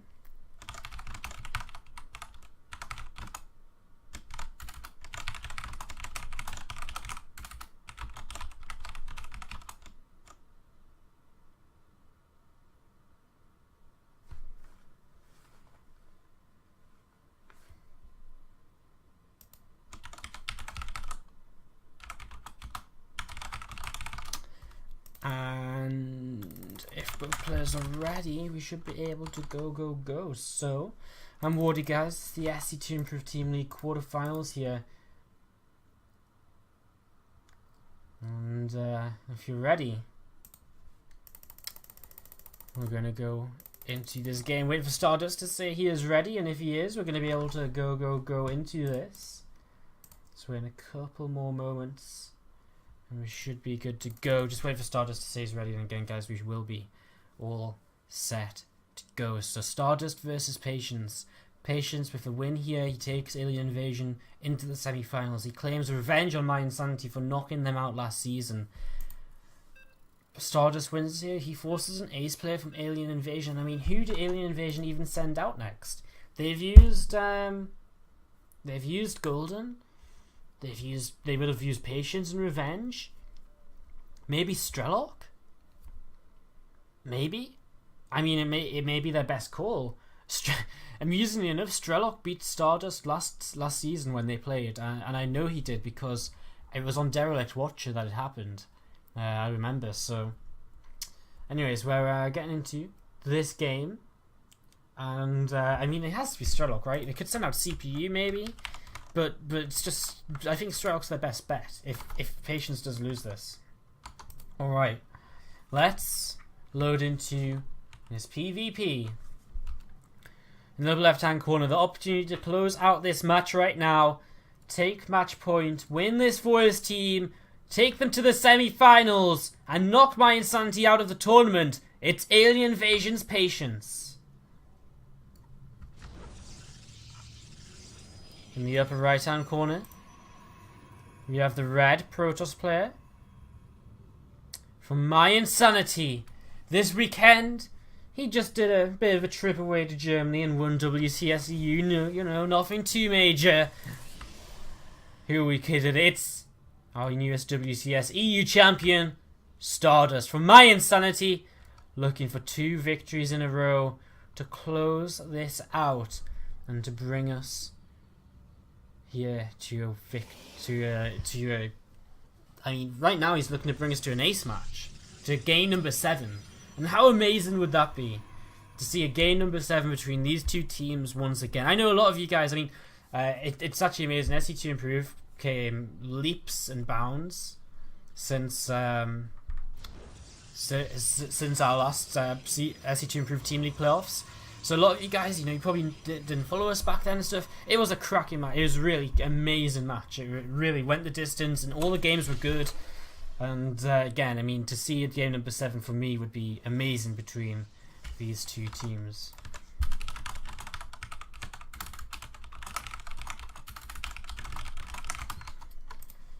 Alright, so what's going to go on here early in this game? A couple of gases down here for Stardust, and just the same on the other side of the map for Patience. 3 workers in each gas though for Patience, and only 2 in each for Stardust. I mean, ever so slight differences here early on. Stardust seems to be a probe ahead, and a little bit ahead on his cyber course, 7 seconds or so, for whatever reason. I don't think this was an earlier gateway. I mean, it's not that far ahead, but yeah, Stardust 3 in each gas now, and Patience as well. So I mean, ever so slightly more gas here for Patience.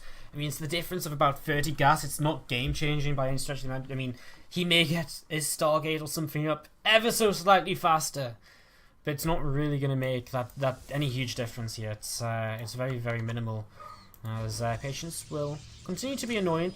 Stardust yet to scout, so Patience has committed an early probe to get some information here, and he does throw down a Stargate. So has to be an Oracle, I would imagine, to begin with. And Stardust, what's he going to go? I mean, he went immediately here into his Warp Gate, immediately into his Mothership course. He's actually going to head across the map and scout. Now, if this was a Phoenix to come out first here, this would be 1 dead Mothership core, and that could create an interesting scenario. And if it was a Phoenix as well, that would be great against this initial Stargate here of Stardust. We have Stargate versus Stargate here, as both of the Mothership cores are going to cross in the sky. Does Patience, when he sees his Mothership core, start Phoenix? He could. He might. Ooh, Stardust turns away. I think that's the smart decision here, and there is that Phoenix from Patience. This is great for Patience.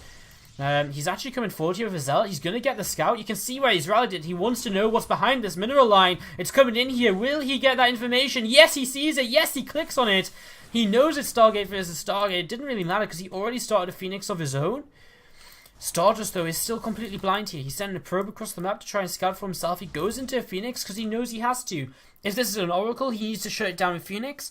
Otherwise, he needs to know what's coming out. You know, he doesn't even know. He doesn't know what it is at all. So he can't invest into an oracle just in case, because he really does have no information here. Robo facility going to come down next, but it'd be amazing to see if that actually does come into play here, because Stardust, I mean, realistically, kind of has to react to the Stargate play of his opponent, and he's not making another Phoenix just yet, and probably because he wants to find out what his opponent's going for first. And now Patience is going to leap on this Phoenix, and that's one dead Phoenix here for Stardust. And well, what an advantage here in the early parts of this game. And I think actually Stardust from here can't afford to make more Phoenix. I mean, he's already too far behind, because he didn't go immediately into the second Phoenix, and indeed he transitions out of this immediately. He's going to go into 2 more gates and a Twilight Council, so almost definitely going to be Blink.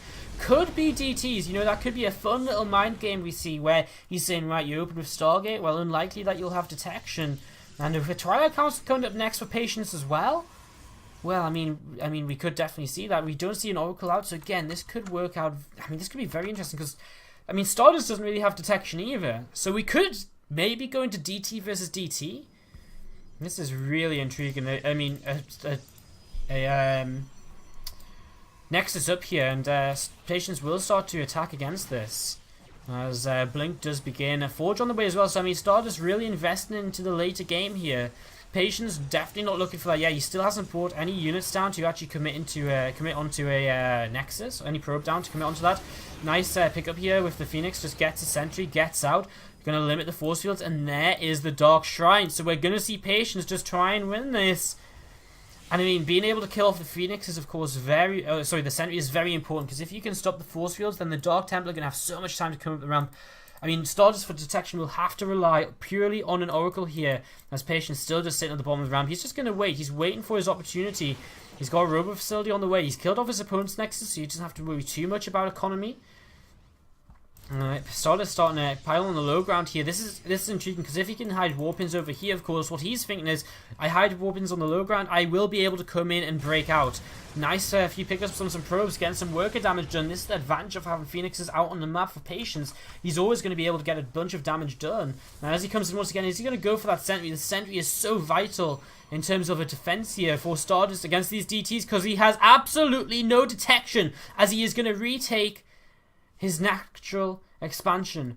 These Phoenix could leap in, they could get the Mothership Core. There's still no detection. There's still no detection here, and the Dark Shrine's finished. Oh no, is Stardust going to lose the Dark Templar?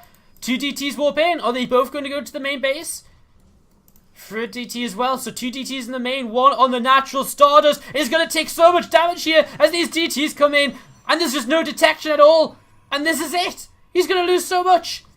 And he's just going to go and try and empower the gateways before an Oracle can come out. Oh my god, there's a cannon over here as well. But he's going to be able to kill that in plenty of time. Blink forward from Stardust here. He's going to be able to do some damage, and he's got a better army right now. He's especially with Blink. An Immortal coming up for Patience, though. These DTs doing a good amount, and Stardust just GG's! Patience has done it! mYinsanity are knocked out from the SC2Improve Team League. And what a game by Patience. What a game by Patience. Unfortunately, we don't... why is this not working? There we go. Unfortunately, we don't see a Game 7, but we see Alien Invasion extract revenge on mYinsanity. They lost in the semi-finals to them last season. Now they knocked them out in the round of 8 this season. And I mean, mYinsanity weren't messing around. I mean, they put out a couple of academy players, but they still brought out the WCS EU champion. They still brought out Kane as well. They're knocked out here in the quarterfinals, and that will be a major disappointment for them, I feel, as they were expecting to win. An interview with Penguin a couple of weeks ago, he was like, what do you want to ask me? We're just going to win. There's nothing else to say. And 4 to defeat 2 Alien Invasion, a great series by them. They put out their players. Patience doing some major damage. He took down Kane, he took down Winter, and in the end there, he also took down Stardust to secure the best of 7 and put Alien Invasion into a match against AT Gaming, which will take place in a couple of weeks' time. What a series. And again, mYinsanity are out. Who was expecting that one? Well, again, I most definitely wasn't. I knew Alien Invasion had a chance of doing it, but for them to actually do it, I just didn't think they would actually make it. But they did. They did it, and here it is, guys. Your bracket for the SC2Improve Team League semi-finals. AT Gaming go up against Alien Invasion in the upper half of the bracket. In the lower half of the bracket, ESC Gaming against Vega Squadron. As mYinsanity, just confirmation here, knocked out of the tournament. Last season's champions are down. We'll have new champions this season. Guys, the semi-finals will take place after the 21st of July. Because once again, from Sunday, I'm away for a week. There's WCS qualifiers leading up to Sunday, so we can't get any of them done before then. I'm away for a week, so it'll be after the 21st of July that we have the semi-finals and the finals of the SC2ITL. If you want to keep up to date with us, make sure to follow the stream. You'll see when we go live with any of our broadcasts. And, of course, as well, they'll be on Twitter at SC2_Improve. We'll keep you up to date with when matches are taking place and all of that as well, guys. So, basically, you know where to check in case you want to be able to see what is up, what's happening, and what is going down. So, I mean, again, thank you very much for tuning in. It's been an absolute pleasure to cast for you guys. And, yeah, I mean, hope you guys enjoyed it. Again, if you've enjoyed the show, hit the follow button.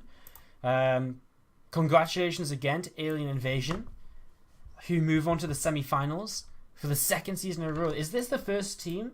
This is the only team we've had in the semi-finals twice. Alright, so that's also very exciting. I mean, so much to talk about, but really I should just be signing off and once again saying thank you guys for tuning in. If you want to support us, if you enjoy what we're doing here, we will run a few ads on the outro while we play some songs. If you want to give us any feedback, then please do. I'll be in the chat. But if you want to hang around for a few minutes, please consider turning your ad block off. And, all the revenue helps. It all goes towards putting on other tournaments, etc., etc. So again, guys, follow the stream if you enjoy it. And check us out on Twitter. Check us out on our website at SC2Improve.net. And youtube.com/SC2Improve if you want to catch up with any of the VODs as well. The VOD from today will be up in about 4 or 5 hours time. What else? I feel like I've got one more thing I want to say. Apart from, well, thank you and Horse, because it's been an amazing cast. And again, mYinsanity are out and Alien Invasion are through. How exciting! We're going to have new champions in the SC2ITL, and I mean, for me, that's exciting. I don't know, it probably means nothing to you guys, but it's exciting for me. So yeah, that's it, guys. Thank you very, very much for tuning in once again. It's been an absolute pleasure, and again, we'll be running some outro music with some ads, so stick around and have a chat in the chat if you want to say hello to me, give me any feedback on anything, etc., etc. Guys, have a fantastic evening, and again, oh yeah, once again, the stream whatever. Have a good evening, guys. I'm just talking for the sake of talking now. So I will just leave you with the song. What should we play? What are we feeling like? Oh, I don't know. I don't want to play something I've already played.